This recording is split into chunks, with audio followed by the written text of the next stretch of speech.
T-minus 10, 9, 8, 7, 6, 5, 4, 3, 2, 1, ignition, and liftoff. Go SpaceX, go IM-1 and the Odysseus lunar lander.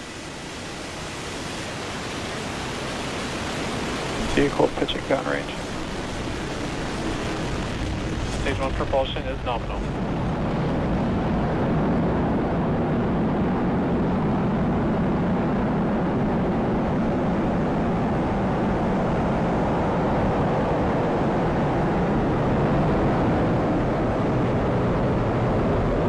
Falcon 9 has successfully lifted off from Pad 39A at Kennedy Space Center, carrying the IM-1 payload.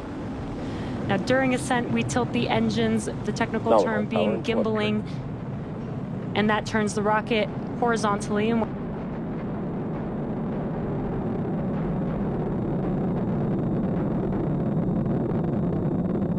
Mach 1.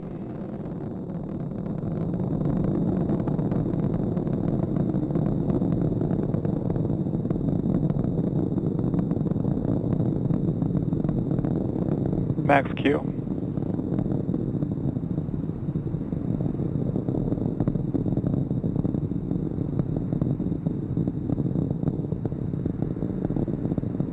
MVAC shell has started. Yep. We have a few events coming up in quick succession here. That will be MECO, stage separation, SES-1, and then the boost back burn startup on the first stage vehicle. MECO, or main engine cutoff, is where we shut down all 9 of those M1D engines on the first stage vehicle. That helps slow the vehicle down in preparation for stage separation, which is where the first and second stage will separate. And the first stage booster will begin its trip back to Earth. And the second stage vehicle will ignite that MVAC engine with SES-1, or second stage engine startup 1. And then the boost back burn will begin on the first stage vehicle, which is one of 3 burns that's required for the vehicle to make its way back to today's landing zone. And this burn assists with the vehicle to reorient itself back towards land. Stage separation confirmed.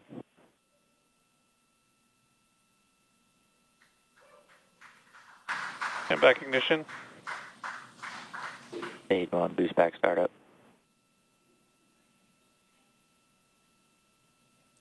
And there we saw and heard those call-outs for MECO, stage separation, SES-1, and the boost back burn startup on the first stage. Some great views there.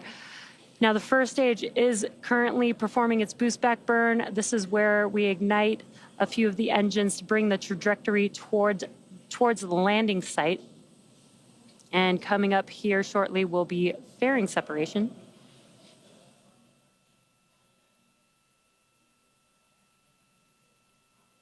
Fairing separation confirmed.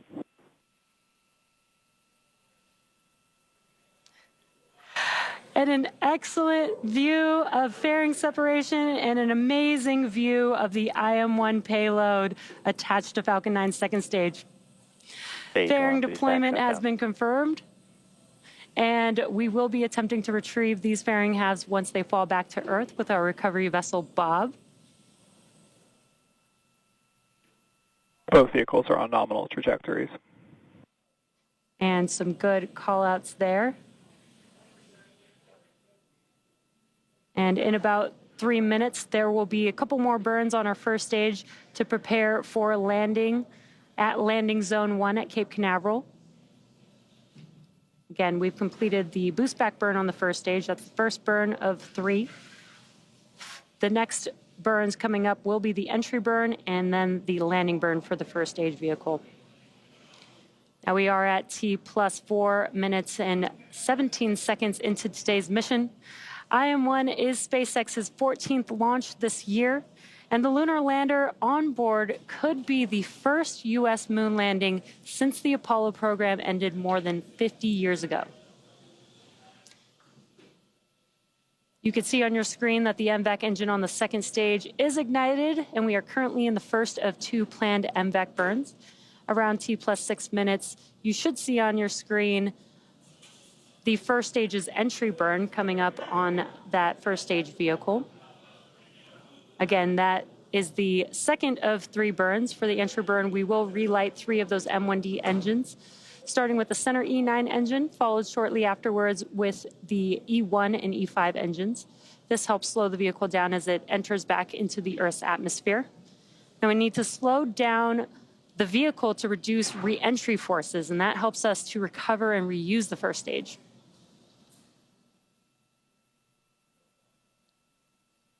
And again, what you're seeing on your screen is a view of the MVAC engine on the second stage. And you can follow the speed and altitude of both vehicles on the bottom left hand of your screen. That is showing the stage 1 telemetry and stage 2 telemetry on your right hand screen. And we are coming up on the entry burn for the first stage vehicle in just about 20 seconds or so. And what you're seeing on your screen on the left-hand side, it's a little dark there, but that is a view from the first stage. And with the entry burn, we should see that screen light up with the engines reignited. Stage 1 entry burn startup.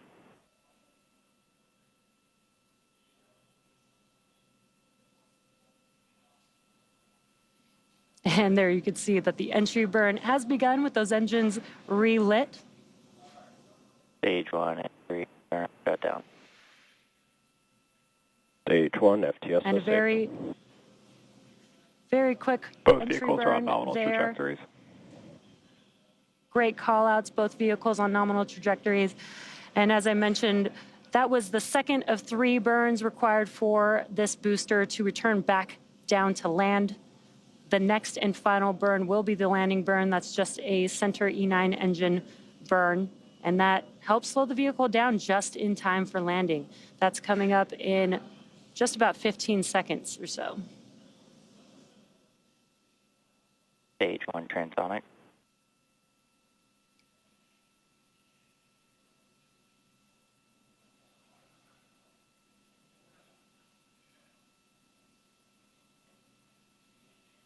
Stage 1 landing burn.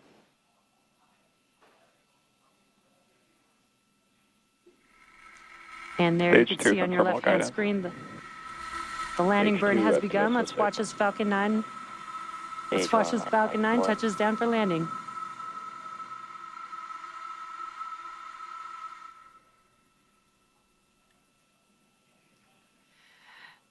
Stage And a 1 great landing burn. view there. That MVAC shutdown. is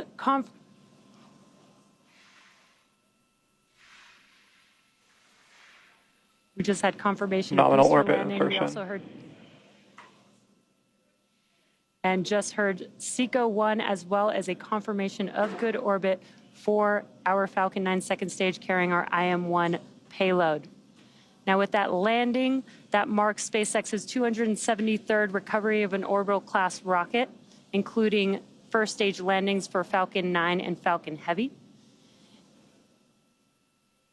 And with confirmation of good orbit, the mission isn't over yet. Coming up, we do have the second burn of our MVAC engine, or SES-2, on board the second stage around the T+41 minute mark, followed by spacecraft separation.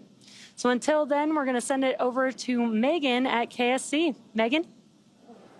Thank you, Jesse. And if you're just joining us, welcome to the Space Coast of Florida, where we just witnessed live the liftoff of the moon-bound spacecraft and Nova Sea lander called Odysseus. And, you know, we see a lot of launches here from Kennedy Space Center, but it really, truly never gets old. So Odysseus launched on top of a SpaceX Falcon 9 rocket from Launch Pad 39A here at Kennedy Space Center. Intuitive Machines, an American company based in Houston, Texas, developed and built the lunar lander that is carrying, among other things, 6 NASA payloads.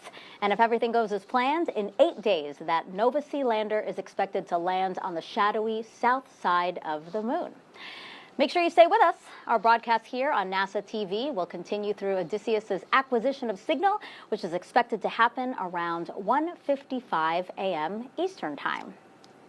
Now, before launch, we highlighted 3 of 6 NASA payloads on board the Nova-C lander. The 4th is the SCALPS payload, which stands for Stereo Cameras for Lunar Plume Surface Studies.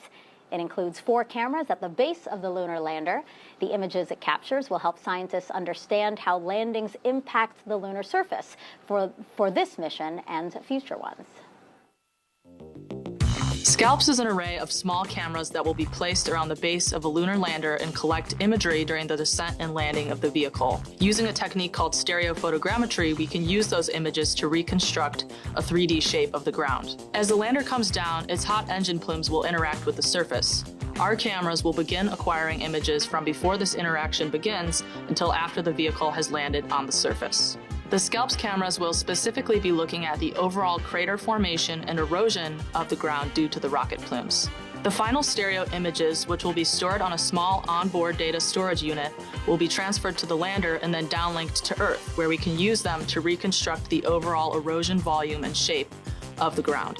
With the Artemis program, we plan to establish a sustained lunar exploration and try to land multiple payloads in close proximity to one another. SCALPS data will be a critical part of understanding these phenomena and improving our computational models to inform these future landings. Let's head back now to Houston, where Josh Marshall is standing by live at Intuitive Machines headquarters with an update, and I'm sure very excited as well, Josh. Thanks, Megan. With each passing minute, we are closer to receiving the lander's data in Nova Control. Right now, flight controllers are standing by for launch vehicle separation, followed by acquisition of signal. That's when the lander makes first communications contact, sending critical health and flight data into Nova Control. And we want to bring you closer to our Mission Operations Center to experience a few types of information that flight controllers are looking at during the mission. This particular screen is called the Deorbit Descent and Landing, or DDL screen. This screen is primarily used by the mission director and landing system experts. It's used primarily while Nova-C orbits the moon and through landing. The top right images of the moon are called the lunar tactical view. When the dots turn red, the lander is on the far side of the moon, and green is on the near side. The line is the tail where Nova-C is, with each dot representing 10 minutes of elapsed time. The acceleration sensed portion of the screen shows raw acceleration values from Nova-C's inertial measurement unit. This is used a lot during burn maneuvers and is a more robust way of measuring acceleration over time with the ability to look back at what has happened. For some reason, flight controllers have lost data. Finally, the column on the right is a received, accepted, edited, and failed pre-checked, or RAFE chart for short. When each of these lines are on top of each other, that's a good indication that Nova-C's navigation system is in good health. That's because every measurement Nova-C makes must be received, accepted, edited, or failed pre-check. The failure is a possible outlier of data that the lander's computer automatically knows is bad information. Collectively, the DDL screen is one of many data displays that flight controllers are monitoring to successfully navigate Nova-C to the lunar surface. It's no small feat, and the tireless effort of our entire Intuitive Machines team has brought us to this moment, standing by for launch vehicle separation and acquisition of signal in approximately 40 minutes. Until then, we'll toss back to Megan with more on the challenges that lie ahead of the IM-1 mission. Yeah, we've been honest about it. You know how difficult it is to get to the moon. We haven't done it in more than 50 years, but the CLIPS initiative is going to change that. NASA and American companies who have teamed up to explore the moon know a lot of research needs to happen before astronauts head back to the lunar surface. In the end, the rewards outweigh the risks. Landing on the moon is hard.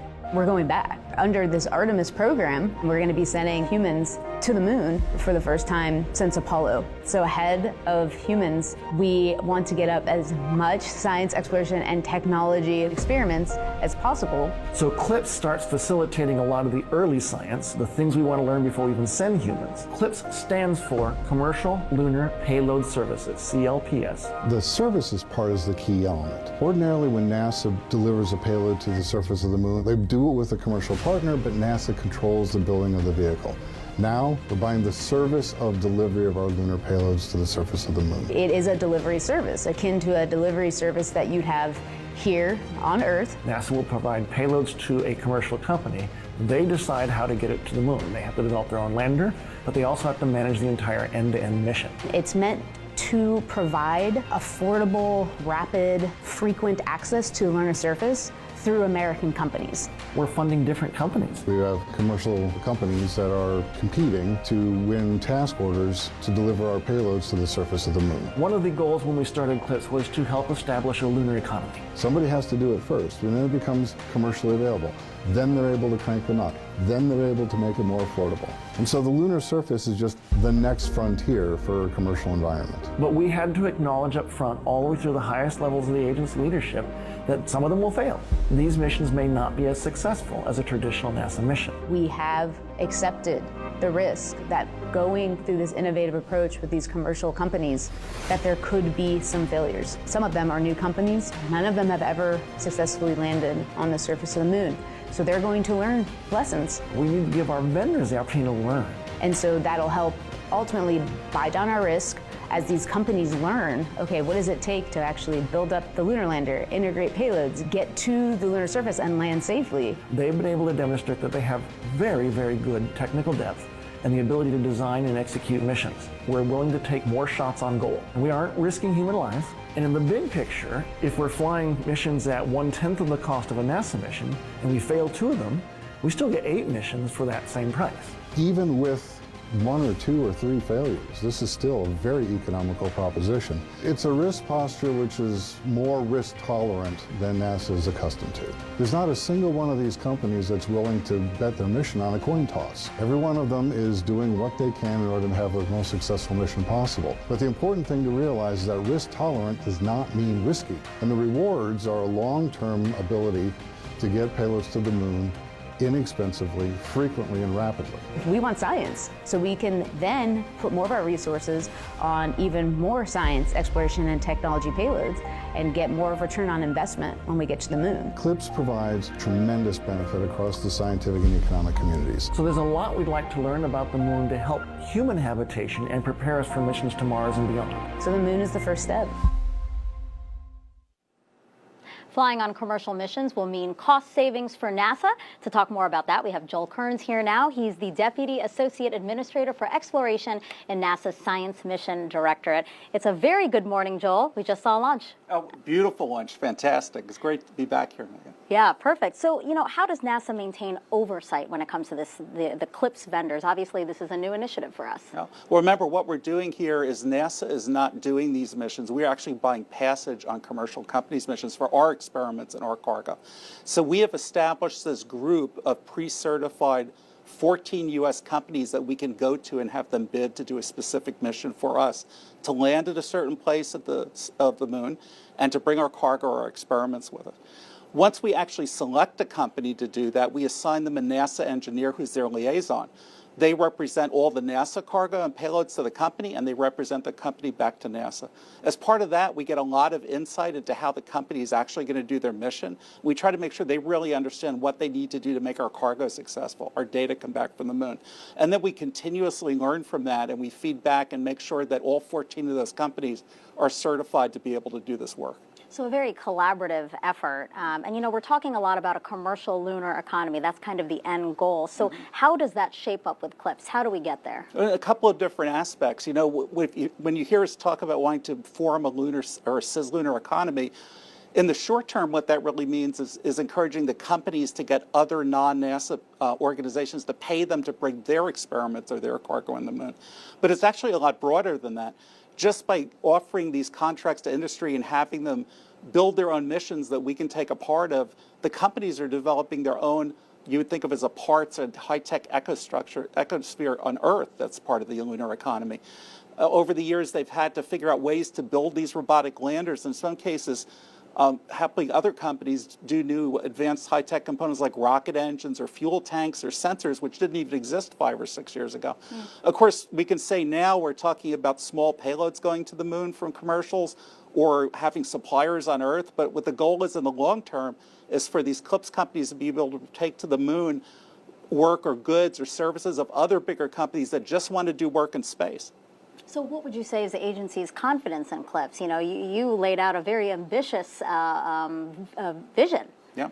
Well, we think that the benefits of having this be successful, where we go out to companies and in effect we pay for a service to get our things to the moon, is just so positive that we really are committed to exercising this model and seeing how American business does. Now, NASA is a learning organization, so at every attempt that the companies make, we're always looking at. We're trying to learn from that and figure out how we're going to adjust things to go forward to do next. But we're really committed to this public-private partnership and service model that we've embarked on. Joel, thank you so much. I appreciate you being here. Thank you. Okay, so the fifth NASA technology we want to dive deeper into is called ROLSYS, which stands for Radio Wave Observations at the Lunar Surface of the Photoelectron Sheath. There's going to be a quiz on that later, so I hope you all took that down. ROLSYS will use 4 antennas and a low-frequency radio receiver system to determine how nearby radio emissions from the Sun, Earth, and other planets could interact or interfere with science conducted on the moon. This experiment is something that has never been done before. It will perform many tests, including detecting solar radio bursts, radio emissions from Jupiter, and dust impacting the surface of the moon. ROLSYS could even serve as a baseline for a future radio observatory on the lunar surface. Let's get another update from Josh Marshall, who's standing by live at Intuitive Machines headquarters in Houston. Josh.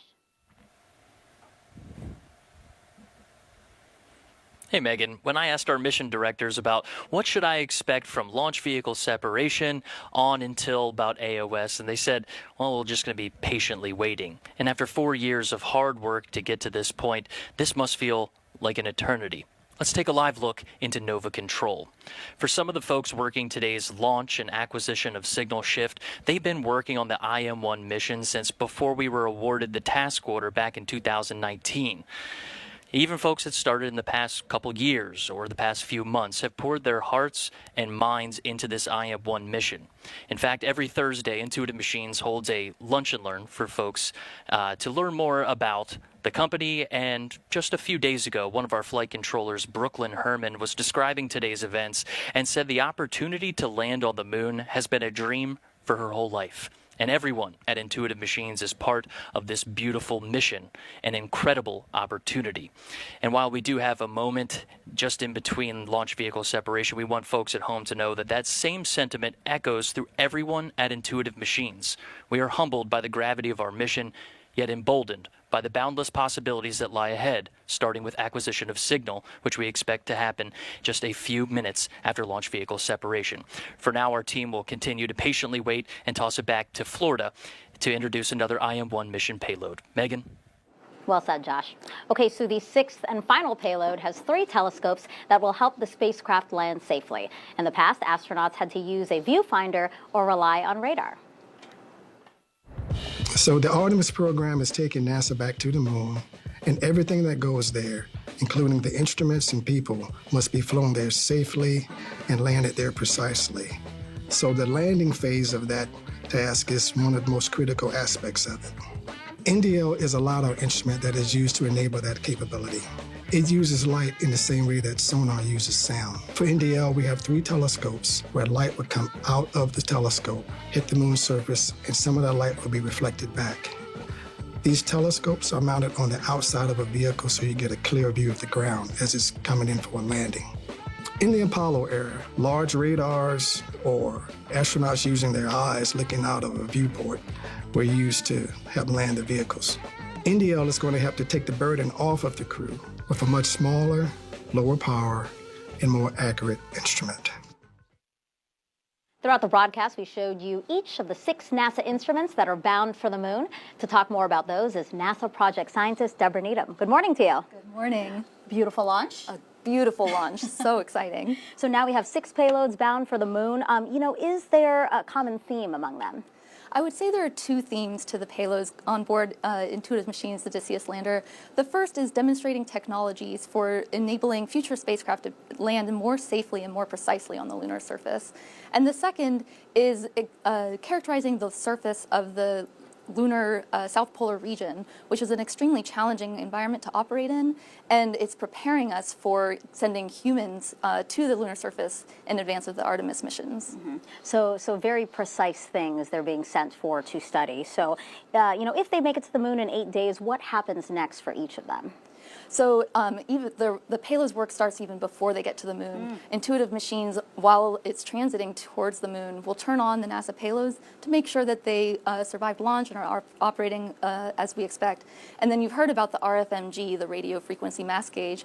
It will be operating the entire time all the way to the moon and down to the surface to make sure that it's monitoring propellants and collecting the data that it needs to achieve its missions. And then during descent, you heard about NDL, the Navigation Doppler LiDAR, and SCALPs.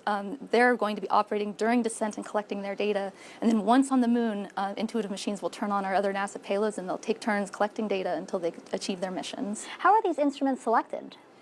Early on in the CLIPS initiative, NASA turned to our scientists at the NASA centers to identify science payloads and technologies that were relatively mature in their designs.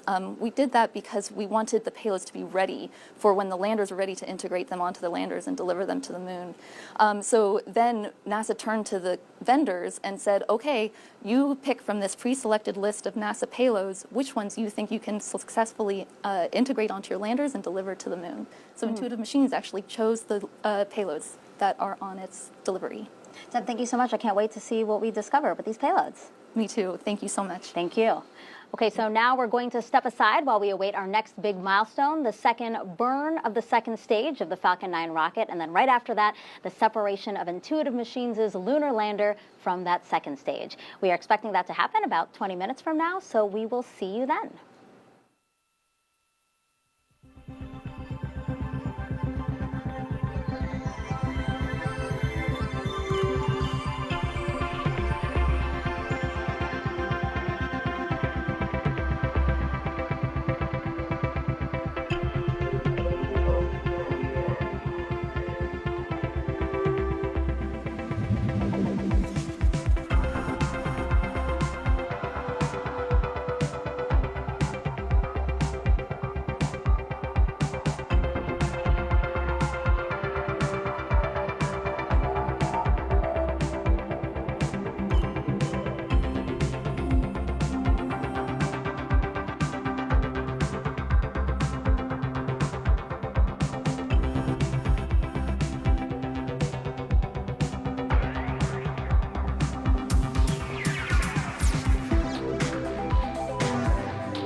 out there and looked at a rocket from Mars, and you just boggled the mind and the technology caught up to them.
And welcome back to Kennedy Space Center, where we are currently awaiting the second burn of the Falcon 9 second stage and separation of Intuitive Machines' lander. This comes after a successful liftoff of the Falcon 9 rocket with the Nova C lander called Odysseus at 1:05 a.m. Eastern Time.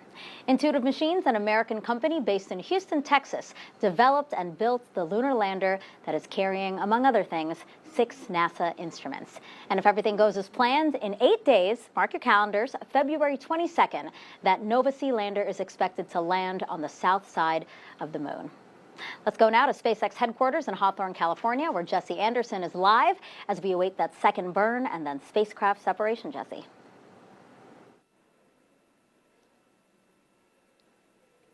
Great. Thanks, Megan. Now we are about a minute and a half away from that second burn of that MVAC engine.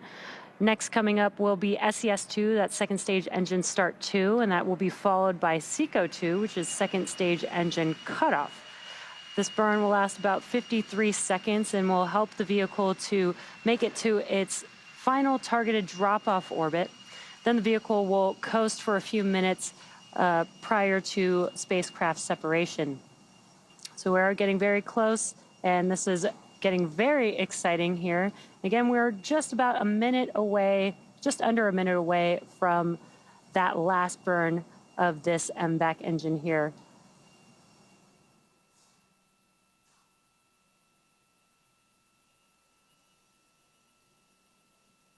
Now, right now, what you're seeing on your screen is an excellent view from the second stage, looking at our MVAC engine with the amazing view of Earth in the background there.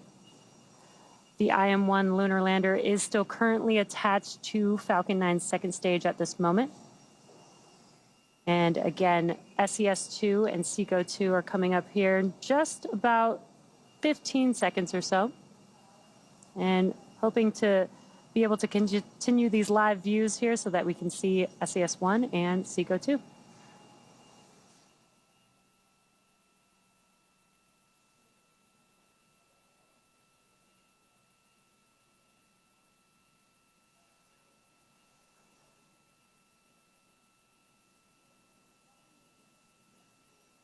And there you can see we have just had SES-1. You can see that MVAC engine has now relit. Again, this is just about a 53-second burn, so just under a minute.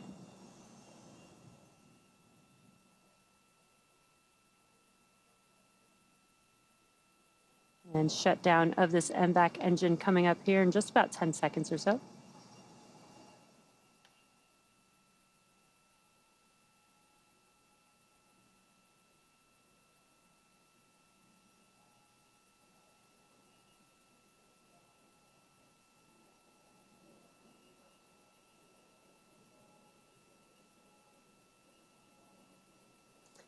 And there you can see nominal orbit insertion. The MVAC engine. The MVAC engine has shut down, and we did hear that call out for a confirmation of good orbit. So with confirmation of a good orbit, it looks like we are on track for spacecraft separation in just a few minutes from now, just about a little over 5 minutes. Now, it's been a great launch so far. SpaceX did begin fueling of the IM-1 lander on the pad about 2 hours and 20 minutes before liftoff. And we did talk about that a little bit earlier in the webcast. It's a totally new procedure and new hardware for SpaceX that enabled fueling of the IM-1 lander on the pad with cryogenic methane and oxygen. Now, to be able to do that, SpaceX teams modified Launch Complex 39A's pad and transporter erector, installing a new liquid oxygen tank, a methane tank, propellant lines, and 2 control skids on the transporter erector. Then from there, the new propellant lines pass through a new Stage 2 quick disconnect that attaches to new plumbing and another set of quick disconnects that lead to the IM-1 lander. And given the lack of methane used on the Falcon program, Falcon teams actually leaned on the expertise of Starship teams and used methane sensors from Starship to verify the health and status of the lander for our fueling system.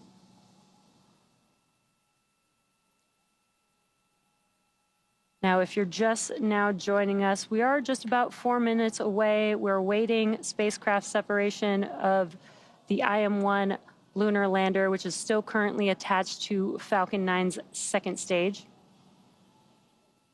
And we did just a couple of minutes ago had a good last and final burn of our MVAC engine. That was SES-2 and SECO-2. And now the vehicle is continuing to coast with the spacecraft attached until it reaches the correct targeted drop-off orbit.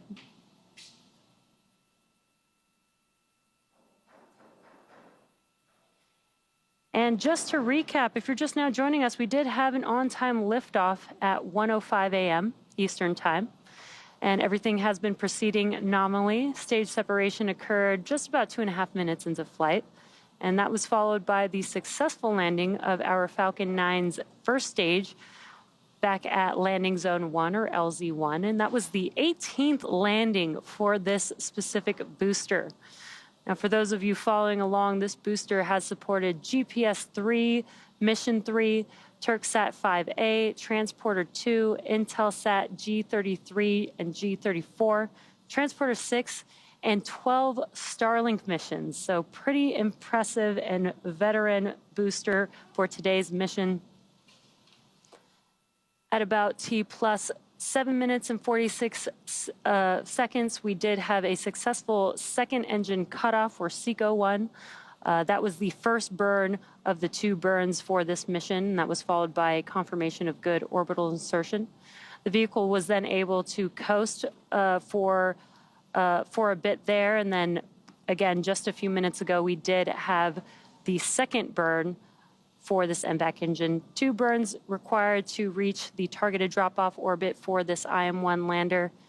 And now the vehicle is coasting with payload attached, and we are just a couple of minutes away from spacecraft separation.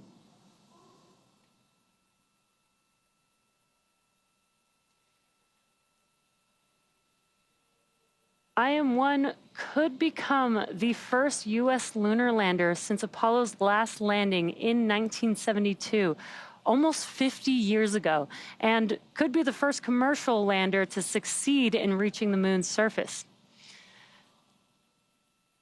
So again, we are just about a minute and a half, just under a minute and a half away from spacecraft separation. And on your screen, as we wait to get some live views, you can see on your bottom right-hand screen the speed and the altitude of the Stage 2 vehicle, again, still carrying the IM-1 spacecraft. And there's that live view there. Again, this is a view from the second stage vehicle looking aft at our MVAC engine there.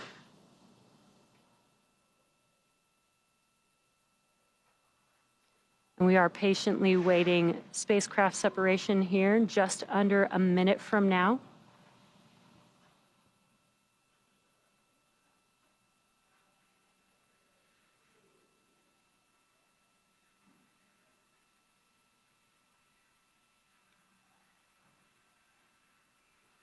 And now that we have this live, perfect timing, we've got this great live view of the IM-1 lander right before it begins its 8-day journey to the moon. This is such an incredible view and very exciting that we have spacecraft separation coming up here in just a few seconds.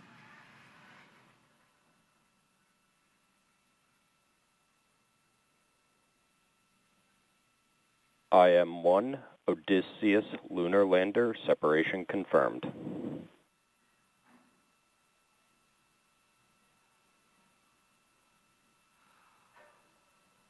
What an incredible sight to see the IM-1 Nova-C lunar lander drifting away from Falcon 9's second stage, confirming spacecraft separation. From all of us here at SpaceX, we are wishing the IM-1 lander a great flight and safe travels. SpaceX is honored to be a part of NASA's Commercial Lunar Payload Services initiative to deliver science and technology to the lunar surface, and we thank NASA and Intuitive Machines for entrusting us with today's historic mission to the moon. For those of you following along, you'll know that this mission marks our 14th of the year and second just today. Congrats to the SpaceX team. We're just in February, and we've already launched in partnership with NASA missions like Axiom 3, Cygnus, and PACE. And we're gearing up for the Crew 8 mission before the end of the month. Check out spacex.com/launches for up-to-date missions and schedules. And before we sign off, let's go back to Josh at Intuitive Machines. Josh? What an incredible, incredible view. Just a few moments ago, our flight controllers inside of Nova Control heard that confirmation of launch vehicle separation. This starts the countdown toward our lunar lander's autonomous commissioning. During this milestone, the lander is going through the steps required to power on, determine its position relative to the sun, and make communications contact with flight controllers in Nova Control. It's an autonomous process that takes several minutes. In that time, we'll walk you through what's happening in space approximately 223 kilometers or 139 miles from Earth. At launch vehicle separation, a spring force gently pushes Nova-C away from the launch vehicle's second stage. We just saw that, allowing the lander to deploy and drift away toward the moon. Brake wires connected to the launch vehicle let the lander know it has deployed, and Nova-C starts an internal timer to count down to when it's safe to turn on. After the timer finishes, Nova-C's primary systems are expected to autonomously power on. This includes guidance, navigation, and control, or GNC for short, automated flight management software, radios, sensors, and thermal control. The GNC system powers on the cold gas helium reaction control system to stabilize the vehicle's attitude, because at this point, the lander does not know where it's pointed, but it can stop any residual spin motion. This is much like a person spinning in a chair with closed eyes can stop spinning without knowing which way they're pointing when they stop.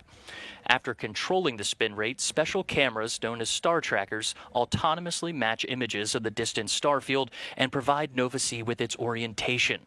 Software then takes those star tracker measurements and processes them through an algorithm known as the Kalman filter to correct the onboard orientation. The lander now has two critical data points: its attitude relative to the star field and a reference position from the estimated launch vector. With these data points, Nova-C may command its reaction control system to maneuver the lander's top deck solar array toward the sun for illumination, generating maximum power. All of these steps are expected to be happening right now, and when autonomous commissioning is complete, our Nova-C lander named Odysseus turns on its communication radios and makes first communications contact known as acquisition of signal, or AOS. Making that communications connection involves more than the lander's operations in space. It takes careful coordination here on Earth too, using Intuitive Machines' Lunar Data Network. The network was designed to support NASA's CLIPS initiative, government services, and other commercial efforts using line-of-sight and data relay services for spacecraft in cislunar space, which also includes low Earth orbit. The secure network is made up of Nova Control, which we're keeping our eyes on right now, and strategically placed ground stations spread across the globe. The ground stations are expected to provide near continuous communications with Nova-C during the entire IM-1 mission. With that entire network available, our flight controllers responsible for communications and ground stations will be the first people in Nova Control to start seeing data from our lunar lander, which means the ground station assigned to this part of the mission has locked onto Odysseus's signal. Now, from the lander to Nova Control, all of these innovations and capabilities are being put to the test right now as we prepare to enter our nominal acquisition of signal window with Nova-C. Right now, we are listening into the mission audio loop and looking live into Nova Control. SpaceX just deliver us the OPM file. Okay, copy. You're good to process in the background while we work contact. Okay, I'll work with Fido on this. Right now, we estimate that the lunar lander is traveling about 10 kilometers per second, which is about 24,600 All right, I want to make sure Com's happy with it. Com? Standing by. I don't see packets updating in packet counts unless I'm looking in the wrong spot. And I'm not seeing anything populate in AOS. So we're still standing by for autonomous commissioning and making that first ground communications from the lunar lander in space. We expect the carrier lock call to come from the comm or ground network stations inside of Nova Control. And this is Houston's first commanded lunar mission since Apollo 17. All right, I see packets. And I see... All right, guys. And there we have it. We have packets. That is Michaela Landivar All right, guys. on the ground. Comm, I want your report. Uplink and downlink, what do we got? Okay, so I am seeing packets populate on the AOS screen and in the packet counts area. Looks like telemetry is coming in pretty well. We have not started uplink, so we do not have uplink locks at this point. But it looks like we are seeing most everything that we would expect as far as that's an excellent call. We have reached a pivotal milestone. We're going to bring it back into the broadcast booth and congratulate the team working inside of Nova Control as our Nova C lunar lander has successfully separated from the second stage of the launch vehicle, autonomously commissioned, and made first communications contact with Nova Control. What an achievement for the entire Intuitive Machines team. Let's honor this momentous milestone and prepare for the challenges and triumphs that await us on our lunar journey. From Intuitive Machines' Nova Control in Houston, Texas, thank you for joining our portion of the IM-1 mission broadcast. We'll toss it back over to Megan in Florida for reaction to this successful launch of our IM mission. Megan.